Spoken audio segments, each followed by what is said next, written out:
यहाँ का करे आयल रहला? माफी मांगे खातिर। तोहरा हमरे घर के एड्रेस के बतौलस? चाहे वाला केहू के कैसे भी पता लगा लेला। देख लेला ना हमरे घर के तमाशा। यही से हम केहू से ना अपन घर के पता बतैला और ना ही अपने दिल के राज। कहे कि तो हम बहुत अमीर बाप की बेटी बानी शिवा,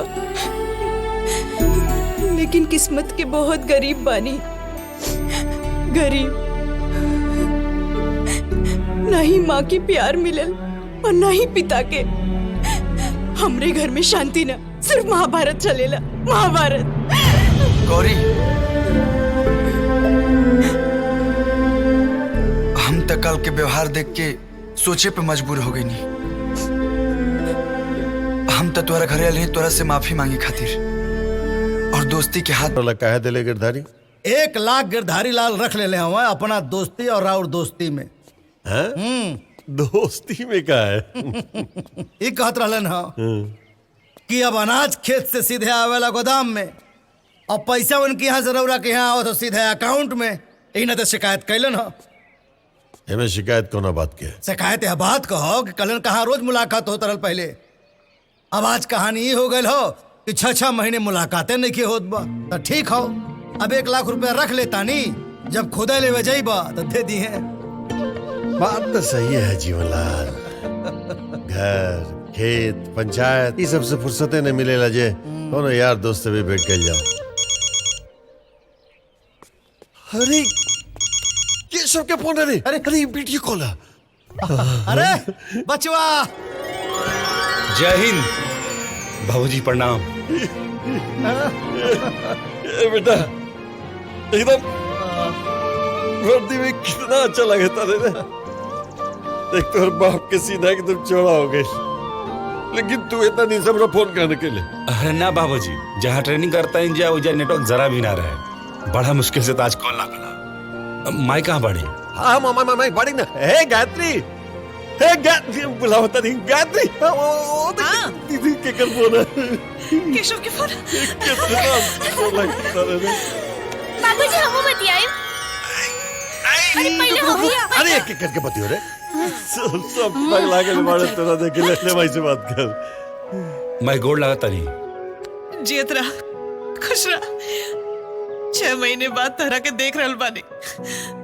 इतना इंतजार तो तब न कहनी जब तो हमारे पेट में रहला, जितना अब करता नहीं।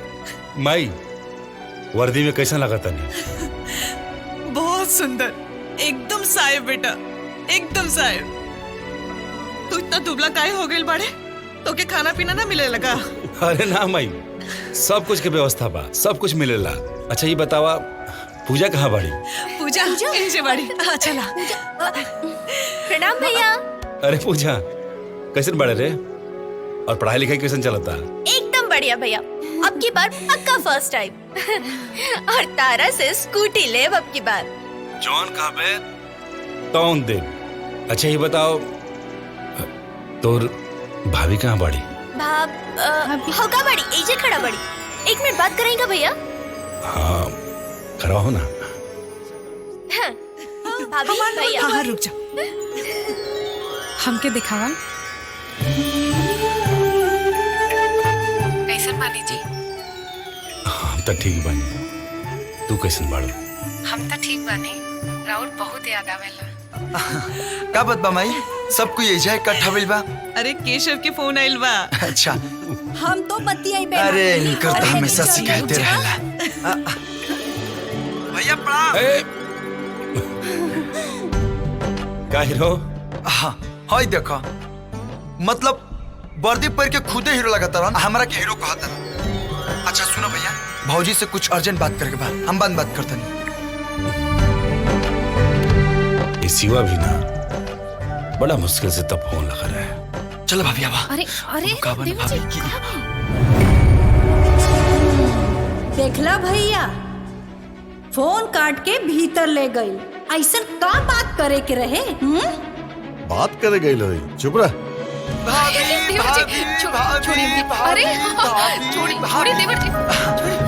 भाभी जानता रू, गौरी ना प्यार खातिर हाँ कर दिलस। और इस सब तोहरी वजह से भइल बा।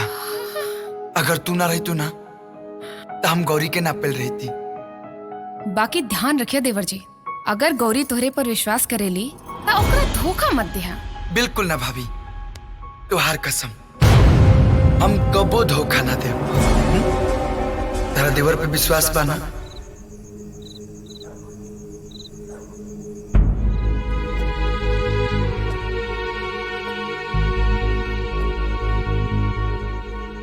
ऐसन का हो गेल कि रउआ इतना सोचत बानी?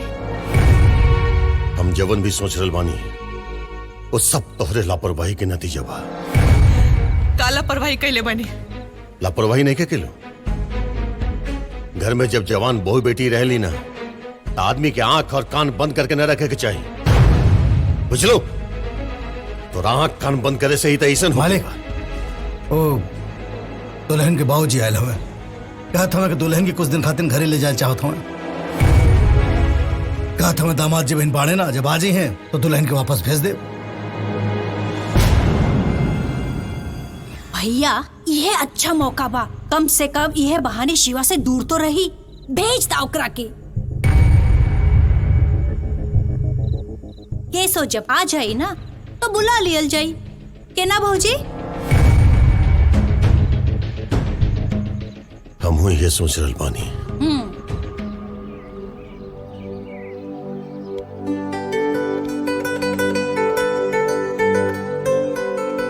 अब तो से अलग होके जियल मुश्किल बा पूजा। दिन रात बस तोहरे बारे में सोचत रहली। तारा मोहब्बत के जुनून में 4 महीना कैसे बीत गए कुछ पता ही ना चला। अब बर्दाश्त नहीं के होत पूजा। कोनो उपाय करी कि 24 घंटा तू हमरे पास रहा और ये चांद जैसन मुखड़ा हर पल निहारत रही। ओकरा खातिर तो तारा हमरा से ब्याह करे के पड़ी।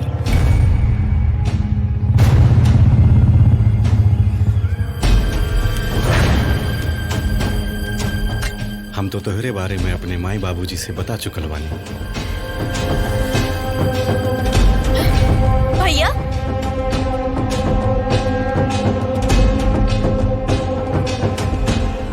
अरे हमरे भोली भाली मासूम बहन के अपने प्यार के जाल में फंसा वाला कौन है तू? हाँ? भैया भैया प्लीज प्लीज भैया, भैया ये रंजीत हवे। हम इनका से बहुत प्यार करेनी भैया, और ये भी हमरा से बहुत प्यार करेले।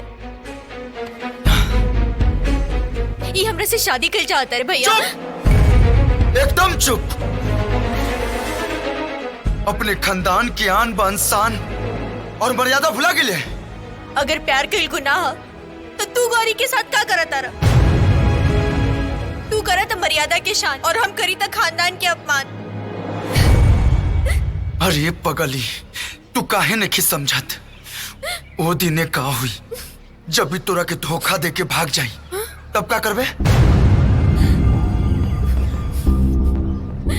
का भाई साहब, आप गौरी से प्यार गौरी के धोखा देवे खातिर करनी? अरे हम पूजा खातिर अपन जान देवे के तैयार बानी। जान बताइए, आपके विश्वास खातिर हम का करी? पूजा से शादी करे खातिर हम अब्बे तैयार बानी। बताइए, मंदिर चले की कोर्ट? अरे लड़के के हाथ मांगे जाए के रीति रिवाज रहत तो हम कब अपने माए बाबूजी के साथ आपके घरे आ गेल रहती। और हाँ भाई साहब, हम कोनो एरू गरू खानदान के ना है। गोत्र हमार ऊंचा बा, हैसियत कम नहीं है आपसे। इकलौती औलाद बानी अपने माई बाप के। आके हमार घर द्वार देख ली। भैया प्लीज, रंजीत ऐसा लड़का निखन भैया। हम 4 महीना से इनका के जानत तानी और हम इनका के अच्छा से परख भी चुकल बानी। हम इनका बिना ना जी पाई भैया, भैया ना जी पाई। तू तो जानते बाड़े कि हमनी के घर के फैसला बाबूजी करलन। लेकिन बाबूजी की मनावल तो तारा बाएं हाथ के खेल बा भैया। इतना दिन से तारा के राखी बांधत तानी, आज तक ले कभी एगो चॉकलेट भी नहीं की मंगले भैया। लेकिन भैया भैया आज तारा से अपना मोहब्बत के भीख मांगता नहीं भैया। हमार प्यार हमरा के दे दो भैया, हमार प्यार हमरा के दे दो भैया।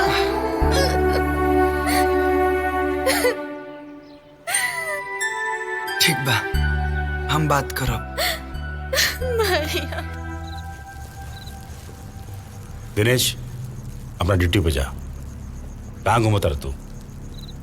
दंगा फैलल बा, तारा कोनो मतलब नहीं का? जाके अपन ड्यूटी करा। हमनी के ड्यूटी बॉर्डर पर लागल बा का, जहाँ देश के दुश्मन के मारे के बा।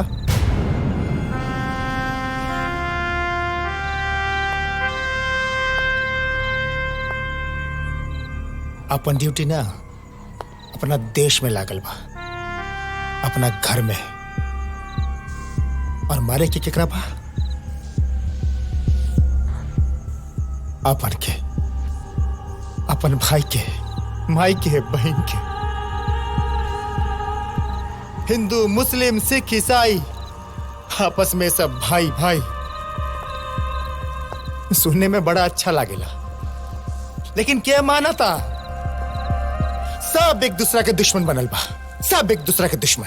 हिंदू मुस्लिम के, मुस्लिम सिख के, सिख ईसाई के। खाली वश चले ना तो एक दूसरे काट के डाल दी है।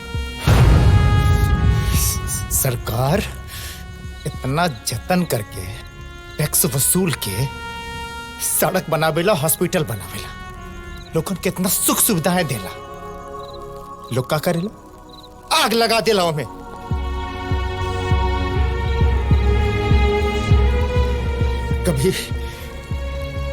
कभी धर्म आंदोलन, जातिवाद आंदोलन, तो कभी आरक्षण आंदोलन, तो कभी किसान आंदोलन। अरे फलाना ढिमका कुछ न कुछ चलते रहला यहाँ पर।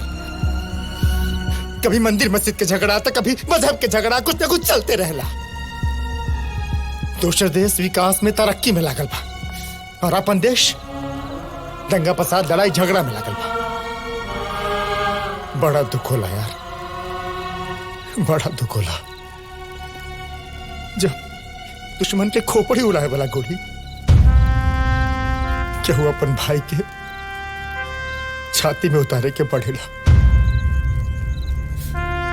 बड़ा दुख होला यार, बड़ा दुख होला।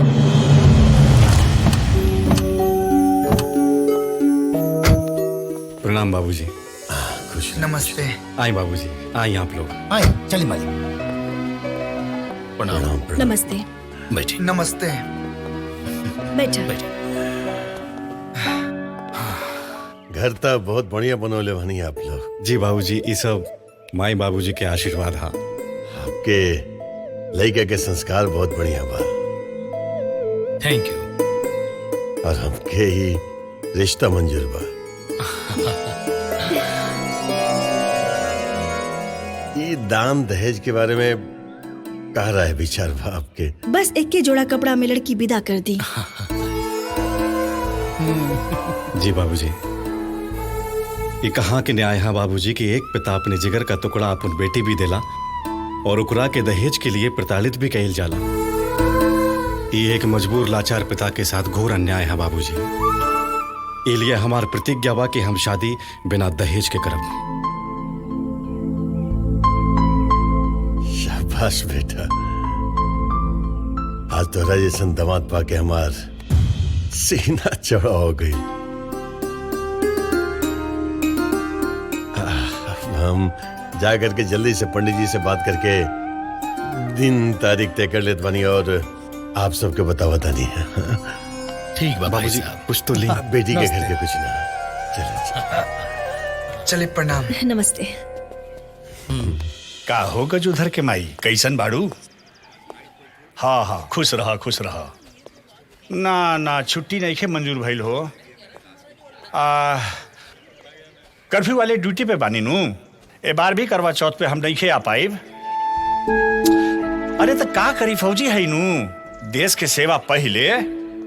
आज सुना ना, ए बार भी हमार फोटो देख के उपवास तोड़ लिहा। बस रिटायरी के बाद तो हम तोहरे समन्वय रहब नू। ठीक बा? केशव, तोरो शादी तो ही साल भइला ना? अभी तो सालों पूरा रखे भाई। अरे तब भाभी की तो पहला करवा चौथ हुई। ये तो सोचता नहीं। तो सोचत का बाड़े भाई?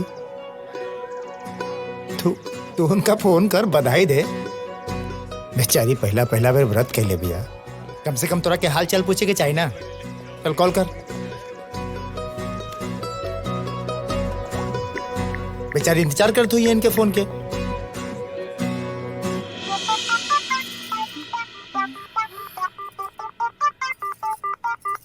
अरे केशव जी, काजी इतना दिन बाद याद आई? ना जी, याद तो रोजे आवेला, लेकिन का करी, ड्यूटी पे बानी। अच्छा ये बताओ, तहार करवा चौथ का तैयारी पूरा हो बनू? का तैयारी करी जी, आपके बिना तो हमार व्रत बिल्कुल अधूरा बा। हमार व्रत के तोड़वाए? तू तो एकदम सही कहता रू। मन तो हमरो बहुत करता कि आ जाई, लेकिन का पता छुट्टी मिली कि ना मिली। अरे आ जाए ना, हम मैके में बानी। मैके में? हाँ, हमके तो यही आए 2-3 दिन हो गई। अच्छा ठीक बा, हम कोशिश करता नहीं छुट्टी के, तारा थोड़ी देर में फोन करता नहीं। ठीक बा। का भाई? वो तो मैके में बड़ी। मैके में? हाँ, और मैके जैसे बस 20-25 किलोमीटर दूर बा उनका घर। बहुत बढ़िया। तू रात के चल जो और सवेरे सवेरे आ जाइए। ना यार, एक काम करता नहीं, हम कमांडर महोदय से बात करता नहीं। छुट्टी ना देना हम जानता नहीं। अरे हम बानी ना, तू काहे टेंशन लेत बाड़े? हैं? का रतन भैया? हाँ, मनोज एकदम ठीक कहा था ने। चला चला, हमने के छुट्टी दिवाल जाए ना। अरे चल, हम बानी ना। चला चल। अच्छा चल। छोटू राम, तुम गधे हो? यस सर। उल्लू के पट्टे हो? यस सर। तुम्हारी तो मैं शिकायत करूंगा। नो सर। व्हाट ये सर नो सर? मुझे पता है कि तुम्हारा दिमाग ठिकाने पर नहीं है। जी सर। कॉफी की जगह चाय लेकर आए हो। गलती हो गई सर। जय हिंद सर। जय हिंद सर। तुम लोग यहाँ क्यों आए हो? सर, इनको छुट्टी चाहिए था। छुट्टी? कैसी छुट्टी? सर, इसकी नई नई शादी हुई है सर, और इसकी वाइफ ने पहली बार करवा चौथ का व्रत रखा है सर। अगर ये नहीं जाएगा सर तो कैसे वो व्रत तोड़ेगी सर? करवा चौथ? करवा चौथ आखिर लोग मनाते क्यों हैं? मुझे तो सख्त नफरत है इस त्योहार से। क्यों सर? जानना चाहते हो तो सुनो। मेरी पत्नी ने भी करवा चौथ का व्रत रखा था। 24 घंटे भूखी प्यासी थी, अतड़ियां सूख गई थी उसकी। व्रत तोड़वाने के लिए मैंने उसे पानी पिलाया,